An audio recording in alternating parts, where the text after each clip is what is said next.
मेरे प्यारे दोस्तों, आप सभी को नमस्कार। कैसे हैं आप दोस्तों? पिछले क्लास में मैंने आपको बेस मेथड के बारे में बताया था।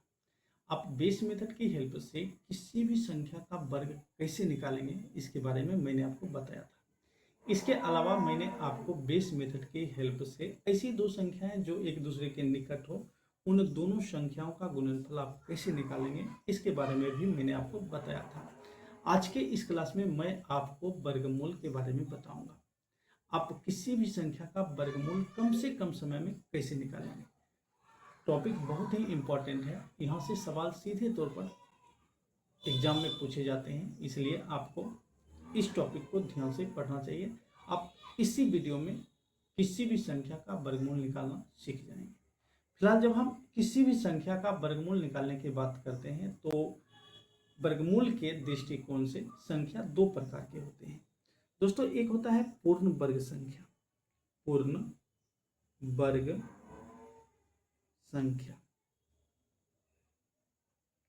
और दूसरा होता है अपूर्ण वर्ग संख्या, अपूर्ण वर्ग संख्या। सबसे पहले तो आपको यही समझना है कि पूर्ण वर्ग संख्या क्या होती है, अपूर्ण वर्ग संख्या क्या होती है। ठीक है, तो पूर्ण वर्ग संख्या नाम से ही स्पष्ट है, ऐसी संख्या जिसका वर्गमूल एक प्राकृत संख्या हो। तो इस प्रकार की संख्याओं को पूर्ण वर्ग संख्या कहा जाता है। शेष संख्या जो होता है अपूर्ण वर्ग संख्या होता है। जैसे दोस्तों आपसे यदि हम कहें कि बताइए 16 क्या यह एक पूर्ण वर्ग संख्या है, तो सबसे पहले आप करेंगे क्या, आप करेंगे 16 का वर्गमूल निकालेंगे। सबसे पहले यदि 16 का वर्गमूल एक प्राकृत संख्या, एक नेचुरल नंबर आता है तो 16 पूर्ण वर्ग संख्या है, अन्यथा 16 अपूर्ण वर्ग संख्या है। इसी प्रकार से यदि आपसे कहा जाता है कि बताइए 27 पूर्ण वर्ग संख्या है, तो सबसे पहले आपको 27 का वर्गमूल निकालना है।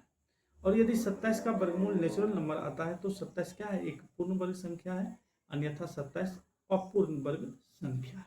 बस इतनी सी बातें आपको ध्यान में रखनी है। अब मैं आपको पूर्ण वर्ग संख्या का भी वर्गमूल निकालने के लिए बताऊंगा, अपूर्ण वर्ग संख्या का भी वर्गमूल कैसे निकाला जाता है वो भी बताऊंगा। दोनों के वर्गमूल निकालने के तरीके अलग अलग हैं। और चूंकि चैनल भी नया है, चैनल को बना हुआ 3 से 4 दिन ही हुआ है, आप लोग चैनल पर पहली बार आए होंगे तो चैनल को जरूर सब्सक्राइब कीजिए, क्योंकि चैनल को आपकी आवश्यकता भी है। और हम लोग 2 वीडियो में इन दोनों टॉपिक को कवर करेंगे। मतलब यदि आप दोनों वीडियो को देख लेते हैं तो आपको वर्गमूल निकालने में कोई परेशानी नहीं होगा। चलिए आगे बढ़ते हैं। सबसे पहले आज हम लोग सीखेंगे पूर्ण वर्ग संख्या का वर्गमूल निकालना। इसके लिए आपको कुछ बातें ध्यान में रखनी होंगी। कुछ बातें से हमारा मतलब है आपको 1 से 10 तक का वर्ग, 1 से 10 तक का वर्ग और उनके वर्गमूल का 10 तक के वर्ग के इकाई के अंकों को बस आपको ध्यान में रखना है। 1 से 10 तक के वर्ग के जो इकाई के अंक होता है उसको आपको ध्यान में रखना है। ठीक है, जैसे दोस्तों 1 का वर्ग क्या होता है, 1 का वर्ग 1 ही होता है। 2 का वर्ग 4 होता है। 3 का वर्ग क्या होता है, 9। इसी प्रकार 4 का वर्ग 16, 5 का वर्ग 25, 6 का वर्ग 64, 7 का वर्ग 6 का वर्ग 36 होता है। आप इसे सही कर लेंगे। 7 का वर्ग 49, 8 का वर्ग 64,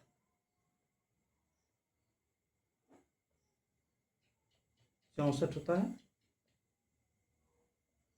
8 का वर्ग 64, 9 का वर्ग 81, 10 का वर्ग 100। आपको क्या ध्यान में रखना है, 1 से संख्या 1 से 10 तक के वर्ग के इकाई के अंकों को ध्यान में रखना है। अब एग्जाम्पल पर आते हैं, तब आप अच्छी तरह से समझेंगे। दोस्तों जैसे आपसे कहा जाए कि बताइए 961 का वर्गमूल क्या होगा, 961 का वर्गमूल क्या होगा। क्योंकि 961 एक पूर्ण वर्ग संख्या है, ठीक है, हमें निकालना है इसका वर्गमूल। तो आपको जिस किसी भी पूर्ण वर्ग संख्या का वर्गमूल निकालना हो, सबसे पहले आप उसके इकाई के अंकों को देखिए और इसका तुलना कंपैरिजन कीजिए 1 से 10 तक के वर्ग के इकाई अंकों से।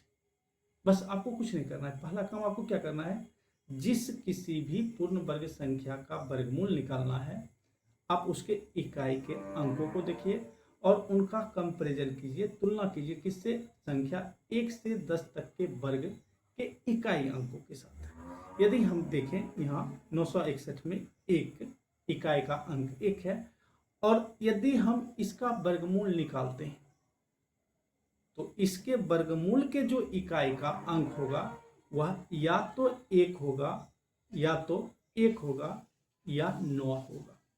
क्या होगा, या 1 होगा या 9 होगा। आप इस तरह से लिख लेंगे, एक अलग पेज लेते हैं। आपको क्या करना है, 961 का वर्गमूल निकालना है। तो सबसे पहले आप देखेंगे क्या, इकाई के अंकों को।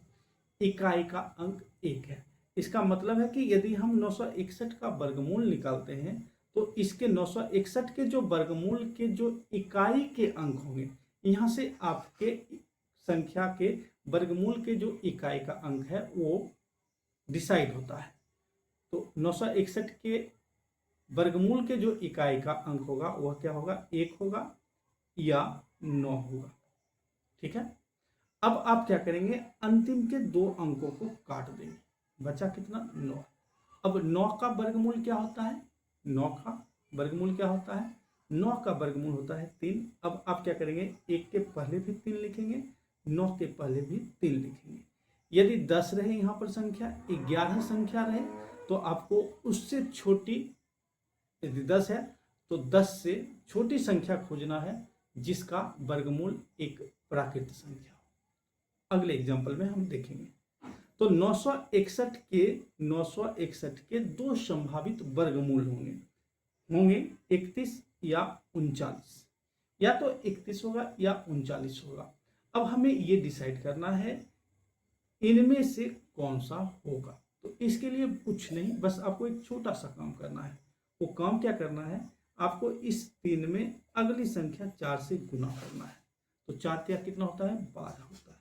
अब 12 का तुलना 9 से कीजिए, 9 12 से छोटी है, तो ये जो छोटी वाली संख्या है 31, यही हो जाएगा 961 का वर्गमूल।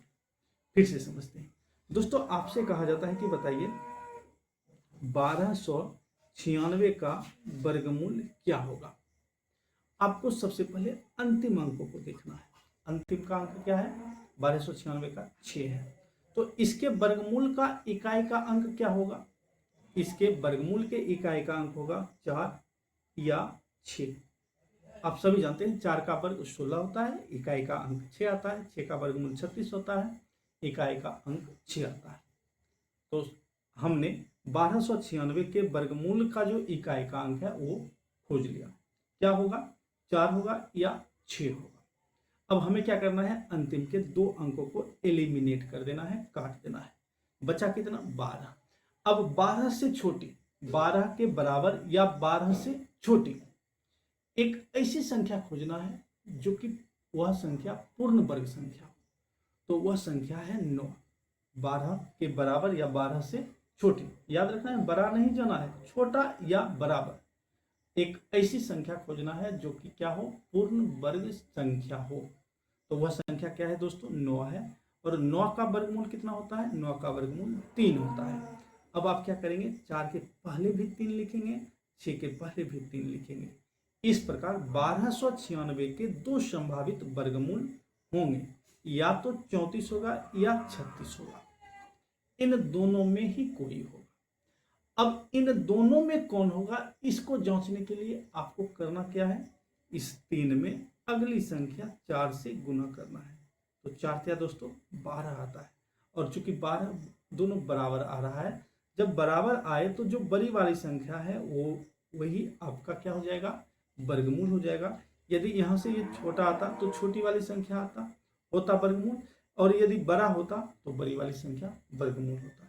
तो इस तरह से 1296 के जो वर्गमूल होंगे वह कितना होंगे, 36 होंगे। फिर से समझते हैं दोस्तों, आपसे कहा जाता है कि बताइए 1681 का वर्गमूल क्या होगा? 1681 का वर्गमूल क्या होगा? तो आपको क्या देखना है? सबसे पहला काम है आपको अंतिम के अंक को देखना है। संख्या जिस संख्या का आप वर्गमूल निकाल रहे हैं उसके अंतिम के अंकों को आप देखेंगे। अंतिम का अंक कितना है? 1 है। तो इसके वर्गमूल का इकाई का अंक क्या होगा? इसके वर्गमूल के जो इकाई के अंक होंगे 1 होंगे या 9 होंगे। 1681 के वर्गमूल के जो इकाई का अंक होगा वह 1 होगा या 9 होगा, ये डिसाइड हो गया। अब आपको क्या करना है? अंतिम के 2 अंकों को एलिमिनेट कर देना है। अंतिम के 2 अंकों को एलिमिनेट कर देना है। बचा कितना? 16। अब 16 के बराबर या 16 से छोटी एक ऐसी संख्या खोजना है जो कि पूर्ण वर्ग संख्या हो। तो वह संख्या क्या है? 16 ही है।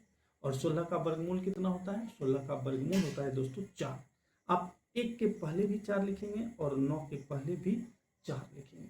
इस तरह से 1681 के 2 संभावित वर्गमूल होंगे, 41 या 49। अब इन दोनों में कौन होगा इसको डिसाइड करने के लिए क्या करना है? आपको 4 में अगली संख्या 5 से गुना करना है। तो 4 पचे कितना होता है? 20 होता है। चूंकि 16 जो है 20 से छोटी संख्या है, इसलिए ये जो छोटी वाली संख्या है 41, यही हो जाएगा 1681 का वर्गमूल हो जाएगा। ठीक है, फिर से समझते हैं दोस्तों। आपसे कहा जाता है कि बताइए 529 का वर्गमूल क्या होगा? 529 का वर्गमूल क्या होगा? आपको क्या देखना है? आपको संख्या के इकाई के अंकों को देखना है। इकाई का अंक 9 है। तो अब वहां पर आप नजर दौड़ाइए 1 से 10 तक के वर्ग और उनके वर्गमूल के इकाई के अंकों को। तो जिस किसी भी संख्या के इकाई का अंक 9 हो, उसके वर्गमूल का जो इकाई का अंक होगा वह 3 होगा या 7 होगा। क्या क्या होगा? 3 होगा या 7 होगा। अब 529 के वर्गमूल का जो इकाई का अंक है वो डिसाइड हो गया, 3 होगा या 7 होगा। अब हमें क्या करना है? अंतिम के 2 अंकों को एलिमिनेट कर देना है। बचा कितना? 5 बचा। अब 5 के बराबर या 5 से छोटी एक ऐसी संख्या खोजनी है जो कि पूर्ण वर्ग संख्या हो। तो वह संख्या दोस्तों क्या है? 4 है। और 4 का वर्गमूल कितना होता है? 4 का वर्गमूल होता है 2। अब आप क्या करेंगे? 3 के पहले भी 2 लिखेंगे और 7 के पहले भी 2 लिखेंगे। इस तरह से 529 के 2 संभावित वर्गमूल होंगे, 23 होगा या 27 होगा। अब इन दोनों में कौन होगा इसको जांचने के लिए हमें क्या करना होगा? 2 में अगली संख्या 3 से गुना करना होगा। तो 2 तिया दोस्तों 6 होता है। 2 तिया 6 होता है। 6 चूंकि 5 से बड़ी है, मतलब 5 छोटी संख्या है, तो इन दोनों में जो छोटा है वही क्या हो जाएगा? 529 का वर्गमूल हो जाएगा। इस प्रकार 23 जो है 529 का वर्गमूल हो जाएगा। फिर से समझते हैं दोस्तों। आपसे कहा जाता है कि बताइए 2401 का वर्गमूल क्या होगा? 2401 का वर्गमूल क्या होगा? तो आपको क्या देखना है? आपको संख्या के इकाई के अंकों को देखना है। इकाई का अंक क्या है? इकाई का अंक 1 है। तो इसके वर्गमूल का जो इकाई का अंक होगा वह क्या होगा? 1 होगा या 9 होगा। क्यों? 1 का वर्ग 1 होता है, 9 का वर्ग 81 होता है, जिसके इकाई का अंक भी 1 आता है। तो 2401 के जो इकाई का अंक है, वर्गमूल के जो इकाई का अंक होगा वह 1 होगा या 9 होगा। अब आपको अंतिम के 2 अंकों को एलिमिनेट कर देना है। बचा कितना? 24 बचा है। अब आपको क्या करना है? 24 के बराबर या 24 से छोटी एक ऐसी संख्या खोजनी है जो कि पूर्ण वर्ग संख्या। तो वह संख्या है 16। वह संख्या क्या है दोस्तों? 16 है। और 16 का वर्गमूल क्या होता है? 16 का वर्गमूल होता है 4। अब आप क्या करेंगे? 1 के पहले 4 लिखेंगे और 9 के पहले 4 लिखेंगे। इस तरह से दोस्तों 2401 के जो संभावित वर्गमूल होंगे वह 41 होगा या 49 होगा। 41 होगा या 49 होगा। अब इन दोनों में कौन होगा इसको जांचने के लिए हमें क्या करना है? 4 में अगली संख्या 5 से गुना करना है। तो 4 पचे 20 होता है। अब हमें यहाँ पर कंपैरिजन करना है 24 और 20 में। चूंकि 24 जो है 20 से बड़ी संख्या है, तो ये जो इन दोनों में जो बड़ा है वही क्या हो जाएगा, 2401 का वर्गमूल हो जाएगा, यानी 49 जो है 2401 का वर्गमूल हो जाएगा। तो दोस्तों इस तरह से एक पूर्ण वर्ग संख्या का वर्गमूल आप निकाल पाएंगे। अभी आपको लग रहा होगा कि समय काफ़ी लग रहा है, लेकिन मानिए आप प्रैक्टिस करेंगे बहुत सारे सवाल लेकर तो आप मुश्किल से 2 से 3 सेकंड में इसको सॉल्व कर लेंगे। शायद आपको हो जाए कि बहुत सारे संख्याओं का वर्गमूल भी याद ना हो जाए। तो फिलहाल इस क्लास में इतना ही। अब आपसे मिलेंगे अगले क्लास में और हम वहाँ पर चर्चा करेंगे कि आप एक अपूर्ण वर्ग संख्या का वर्गमूल कैसे निकालेंगे। ठीक है।